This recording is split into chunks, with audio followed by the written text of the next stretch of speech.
tous, j'espère que vous allez bien et bienvenue sur la chaîne d'Evans Bookish. On se retrouve aujourd'hui pour un book haul du mois de mars. Alors j'ai reçu beaucoup de colis au mois de mars, je l'avoue. Autant de partenaires que d'achats personnels. Et malheureusement j'ai encore craqué. Nous sommes début avril et j'ai déjà commandé d'autres choses pour le mois d'avril.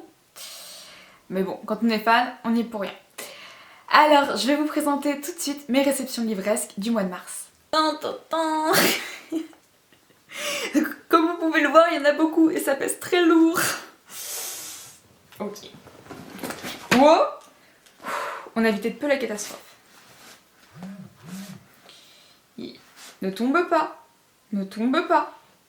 Ok. Un peu de sérieux. Alors, je vais commencer tout de suite. Alors, elles sont pas du tout triées par ordre d'arrivée ou quoi que ce soit. C'est juste posé en pile et je prends le premier et vous le montrer. Je commence tout de suite avec Les Hommes Virils, liste de la romance, édité chez les éditions Harlequin et la collection H. Alors, ce roman m'a été envoyé très généreusement par la maison d'édition. Je ne l'ai pas encore débuté, là je dois le lire dans quelques jours. Non, ce soir même, j'ai fini ma dernière lecture, donc ce soir, je vais le commencer ce soir. Et j'ai hâte de pouvoir vous dire ce que j'en pense. En tout cas, pour l'instant, une chose est sûre, ce livre m'attire énormément. Donc dans ce roman, on retrouve Gavin qui est un joueur de baseball reconnu, qui est marié et qui a 2 enfants adorables. Sa vie bascule un peu jour au lendemain où sa femme demande le divorce et le quitte.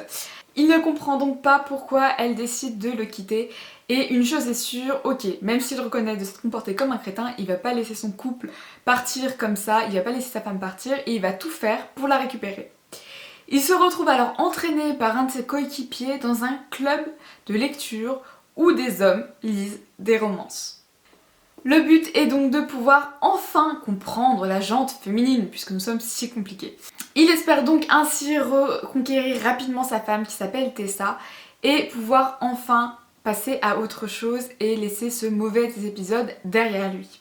Il se dit que si d'autres couples ont réussi à se rabibocher, à se remettre ensemble grâce à ce club, alors dans ce cas, pourquoi pas lui ? Vous l'aurez compris, c'est un roman qui m'attire énormément, je trouve qu'il est juste le résumé est bourré d'humour, on n'a qu'une envie c'est de le lire et de passer un bon moment, de rigoler avec les personnages et j'ai donc hâte de me plonger dedans. Au début du mois de mars, j'ai eu la chance de recevoir 2 très bonnes lectures de la part des éditions J'ai lu. Et je vous présente donc le tome 3 d'Origine de Jennifer L. Armentrout qu'on ne présente plus, qui est une sacrée brique, voilà. Et le tome 3 des Brumes de Cendre Lune de Georgia Caldera. Alors pour ceux qui ne connaissent pas les Brumes de Cendre Lune, je vais me permettre de vous lire le résumé. Dans le royaume de Cendre Lune, les dieux épient les pensées des hommes et leur exécuteur, l'ombre, veille à condamner tous ceux qui nourriraient des envies de rébellion. Pourtant, il semble que certaines failles existent. À l'âge de 17 ans, Céphise ne vit en effet que pour se venger. Depuis qu'on l'a amputée d'une partie d'elle-même et privée de sa famille, elle ne rêve plus que d'une chose, s'affranchir de la tyrannie du tout-puissant Orion, Dieu parmi les dieux. Et contre toute attente, il se pourrait qu'elle ne soit pas la seule. Comme vous le voyez, la première chose qui m'a attirée dans cette saga est avant tout, en plus du résumé bien sûr, la couverture. Les couvertures de la saga sont juste sublimes, j'ai adoré. Je vous les mettrai, je ne sais pas trop où, mais vous les verrez. Et je ne peux que vous conseiller du coup cette saga. En ce qui concerne Origine, pour ceux qui ne connaissent pas, c'est en fait, c'est pas un spin-off, c'est une autre saga qui est portée sur l'univers de Lux de Jennifer L. Armentrout. Alors, 4 ans se sont écoulés depuis l'invasion extraterrestre. À l'âge de 17 ans, Evie Dasher n'en a que peu de souvenirs. Lorsqu'elle décide de se rendre en cachette dans une boîte de nuit connue pour être l'un des rares lieux où il est encore possible de côtoyer les Luxens survivants, la soirée ne se déroule pas tout à fait comme prévu. Quand les choses tournent mal, elle fait la connaissance de Luke, un jeune homme beaucoup trop beau pour être humain. De plus en plus attirée par celui qu'elle prend pour un Luxen, Evie découvre un monde insoupçonné qui remet en question tout ce qu'elle pensait savoir. Un monde composé d'êtres aussi lumineux que ténébreux.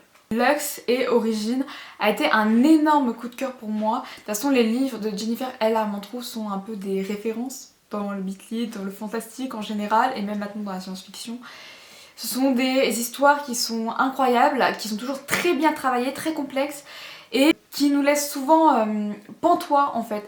Que ce soit au niveau de l'univers, de l'intrigue qui est quand même très riche, mais aussi au niveau des rebondissements, du monde dans lequel on plonge et qui nous happe très facilement et qui va vraiment pouvoir nous bouleverser et nous plonger en fait aux côtés de personnages tous plus attachants les uns que les autres et dont on ne veut pas se séparer. Toujours des éditions J'ai lu. J'ai eu la chance de recevoir fin mars le rôle de sa vie de Lucy Parker. Donc dans le rôle de sa vie, nous sommes plongés aux côtés de Lainey Graham, une comédienne qui apprend un jour par hasard dans la presse People sa rupture. La jeune femme est alors complètement bouleversée et sur le choc, ce que nous pouvons totalement comprendre. Et d'un coup, elle se retrouve à devoir redorer le blason de Richard Troy, un homme qu'elle ne peut absolument pas saquer. L'homme est connu pour être un très grand acteur, mais malheureusement son caractère lui fait un peu défaut. Après de nombreuses négociations, Lainey décide d'accepter la proposition et elle se retrouve donc obligée de supporter et de simuler une histoire d'amour avec Troy. Comme pour tout à l'heure avec les hommes virilistes de la romance, je pense, ou en tout cas j'ai l'impression que le rôle de sa vie va être une lecture aussi bien centrée humoristique avec une romance qui sera présente bien sûr, bien évidemment, puisque c'est un peu le centre du roman, mais qui sera vraiment sur la comédie romantique, mais avec un bon côté humoristique, et c'est ce qui m'intéresse. Je veux passer un bon moment, rigoler, m'amuser et pas seulement pleurer. Il y a quelques jours, vous avez pu le voir en story sur Instagram, j'ai reçu il y a quelques jours L'usurpatrice des hautes terres de Natasha J. Collins, édité à la collection Victoria chez Harlequin. Je lis peu de romances historiques à vrai dire, enfin peu. J'en lis, mais j'en ai pas lu non plus énormément. C'est pas non plus le genre qui est prédominant, en tout cas dans ma bibliothèque. Mais ce roman me fait beaucoup envie. Je vous lis le résumé. Reprends-toi, petite sotte. Pour la première fois, Emilia McTroyal a l'opportunité d'assumer sa destinée, de mener à bien le seul projet qui la ronge. Se venger des Sinclair, les démons qui ont ravagé son village et tué ses parents sous ses yeux quand elle était enfant. Elle revêtira le masque de la promise de Calvin Sinclair, la timorée Megan McDowell, prisonnière des geôles du clan McTroyal. C'est là sa seule chance de mettre fin au règne tyrannique du clan ennemi et de briser la fragile alliance avec le roi Robert Bruce. Même s'il lui faut pour cela sacrifier Calvin qui semble si sincèrement épris d'elle. Donc je ne vais pas m'épiloguer sur ce roman, je vous ferai un update lecture quand je l'aurai lu. Enfin, pour terminer avec les services presse-papier que j'ai reçus, j'ai réceptionné le dernier livre de Juliette Bonte, Promis, on reste amis. Alors déjà, je voulais vraiment remercier les éditions Harlequin, chez qui le roman est édité, pour l'envoi de ce service presse, mais aussi pour le petit accessoire qu'ils nous ont offert avec, et que je vous montre en exclusivité, ou presque. Hop, on va y arriver. Un joli mug aux couleurs et avec le titre du roman. Alors dans Promis on reste amis, nous suivons 4 amis qui partagent donc une maison ainsi que tout le reste, toutes les tâches quotidiennes. Ils partagent donc également leur quotidien, leur vie et bien sûr les aléas de leur vie.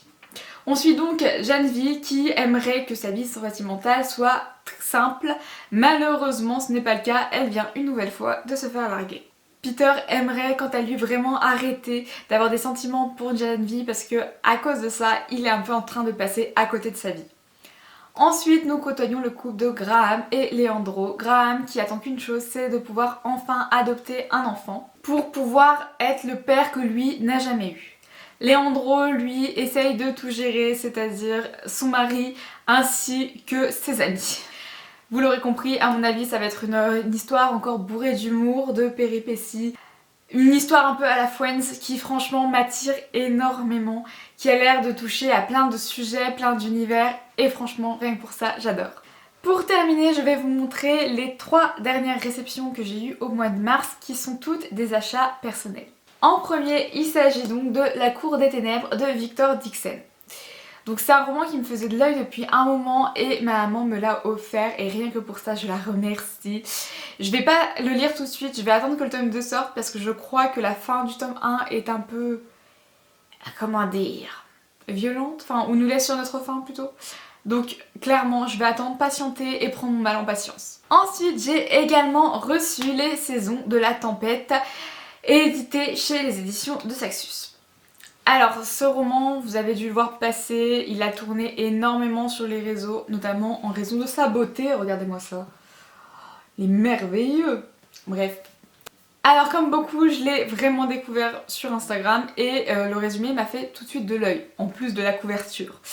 Donc j'ai totalement sauté sur les précommandes et je me suis dit on va se laisser porter, on va se laisser tenter et surtout on va essayer de plonger dans un univers qui a l'air incroyable et rempli de magie. Pour terminer ce petit book haul, il nous reste un objet, une boîte qui n'est pas un livre en tout cas, mais qui se rapproche de l'univers livresque. Il s'agit de la box sur demande de Ben HPTS. Alors, je ne vais pas vous dévoiler le contenu de cette box ici, là, tout de suite. Il faudra attendre la prochaine vidéo dans laquelle je vous dévoilerai le contenu. Je pense qu'elle mérite une vidéo à elle entière. Alors pour le coup, je l'ai déjà découvert parce que je l'avais reçue quand j'étais pas chez moi, quand j'étais à Lyon pour mes études. Donc quand je suis rentrée, je l'ai tout de suite ouverte, je n'ai pas pu attendre. Mais il me semblait important quand même de vous faire une petite vidéo pour vous dévoiler ce contenu. Et voilà, c'est tout pour cette vidéo, j'espère qu'elle vous aura plu. N'hésitez pas à me dire en commentaire si vous avez aimé, s'il y a des livres qui vous font envie. Et même à me dire si certains sont dans votre wishlist ou dans votre pile. On se retrouve très bientôt pour une nouvelle vidéo. À bientôt!